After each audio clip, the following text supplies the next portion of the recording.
আসসালামু আলাইকুম রহমতুল্লাহি বরকাতু। 5ই আগস্টের পরে বাংলাদেশ জামাত ইসলামের কিছু উইক পয়েন্ট আছে যা তারা ভবিষ্যতে সমস্যার সম্মুখীন হতে পারে। আসলে তারা সেগুলো বুঝতে পারতেছে কিনা জানে না। যেমন 5ই আগস্টের পরে নানা মহল থেকে, নানা দল থেকে, নানা সুবিধাভোগী মানুষ একটি নতুন দলের সন্ধানে নানা দলে যোগদান করতেছে। কেউ বিএনপিতে যোগদান করতেছে, কেউ জামাত ইসলামে যোগদান করতেছে, কাউকে জামাত ইসলামের মানুষ যোগদান করাচ্ছে, দাওয়াত দিচ্ছে, কেউ নিজ থেকে আসতেছে। এখন কে কোন মনোভাবপন্ন, কে কোন মানসিকতা নিয়ে আসতেছে সেটা আসলে আপনারা কখনো বুঝতে পারতেছেন না। আপনারা খেয়াল করুন, আপনাদের কর্মী নির্ধারণ বা আপনাদের একজন রোকন হতে গেলে, আপনাদের একজন সমর্থক হতে গেলে কি কি পদ্ধতি অবলম্বন করে যেতে হয়। 5ই আগস্টের আগে বিগত 15 বছর জামাত ইসলামের কর্মীরা কিভাবে তাদের পরীক্ষা দিয়ে, তাদের মেধার পরিচয় দিয়ে, সততা দিয়ে, তাদের একনিষ্ঠতা দিয়ে, তাদের আল্লাহ বিরুদ্ধা, তাদের ইসলামের প্রতি ভালোবাসা পরীক্ষা দিয়ে তারা যোগদান করেছে। এখন আপনাকে বুঝতে হবে যে আপনি যাদেরকে যোগদান করাচ্ছেন তাদের আসলে চরিত্র, তাদের মতলব, তাদের মানসিকতা কী। আপনারা যোগদান করাচ্ছেন এবং কি এটাকে হাইলাইট করতেছেন যে এই দল থেকে এই মানুষগুলো আসতেছে, বা আপনারা গোপনে গোপনে কাউকে যোগদান করাচ্ছেন, হয়তো ভোটের জন্য হোক, নয়তো অন্য কোনো কারণে।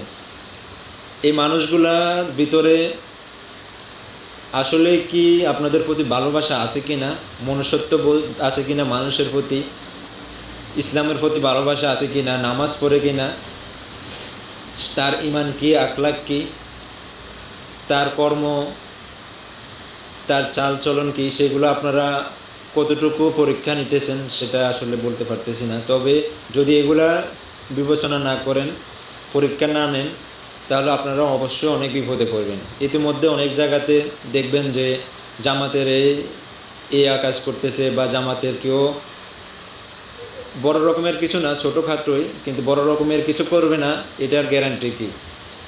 এখন আপনারা ফটো তুলে তাদের সাথে ছবি তুলে আপনাদের দলে যোগদান করাচ্ছেন। একজন সাধারণ মানুষ যে সমর্থক, শুধু জামাত ইসলামকে কোথাও সমর্থন করে একটা কথা বলেছে, সেও কখনো কোথাও যদি খারাপ কাজ করে সেটাও কিন্তু জামাত ইসলামের গাড়ে এসে পড়তেছে। কারণ সে জামাত ইসলামকে নিয়ে একদিন কথা বলেছে, সমর্থন করেছে, বিদেশে তাকে গণমাধ্যম এবং বিপরীত মেরুর সকল মানুষ মনে করতেছে সে জামাত ইসলামের লোক।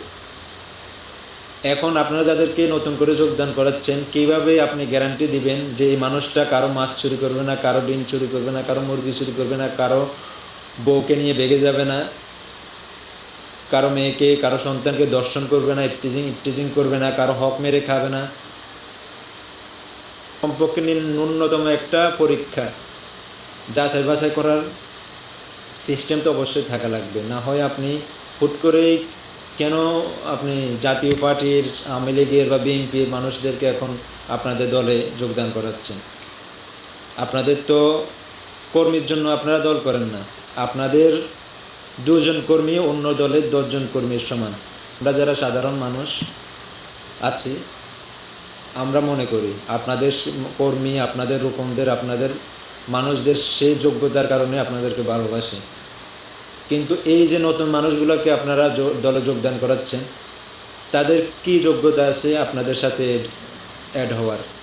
আপনাদের সাথে তারা বসার কি যোগ্যতা আছে? সাধারণ মানুষ, সাধারণ ভোটার হিসেবে, শুভাকাঙ্ক্ষী হিসেবে থাকুক, ফটো সেশন করে ফটো তুলে তাদেরকে জামাত ইসলামকে যোগদান করার এই সিস্টেমটা তো ঠিক না। আশা করি এই বিষয়গুলো দেখবেন। আমরা আপনাদের সমালোচনা করি বা করব ইনশাআল্লাহ, কিন্তু এটা আপনাদের ভালোর জন্য। আপনাদের গায়ে কখনো খারাপ কোনো কলঙ্ক না আসুক, সেটাই আমরা আশা করি। আমরা আশা করব আপনারা নতুন যারা আপনাদের দলে আসবে বা আসতে চাবে, তাদেরকে 1টা বছর 6 মাস আপনারা পর্যালোচনায় রাখবেন। একটা টিম গঠন করে তাদের উপর নজরদারি রাখুন, তাদেরকে দাওয়াত দিন, ভালো কাজ করার সুযোগ করে দিন, নামাজ কালাম পড়ান, নামাজ কালাম শিখান। ইনশাল্লাহ তারপর 1 বছর পরে আপনারা তাদেরকে সাধারণ কর্মী হিসেবে যোগদান করুন। তাহলে দেখবেন এদের থেকে অনেক খারাপ মানুষ যারা খারাপ মতলবে আপনাদের কাছে আসতে চাচ্ছে তাদেরকে আপনারা চিহ্নিত করতে পারবেন। সেজন্য বলি আপনারা এই বিষয়গুলো অবশ্যই খেয়াল করবেন, আশা করি।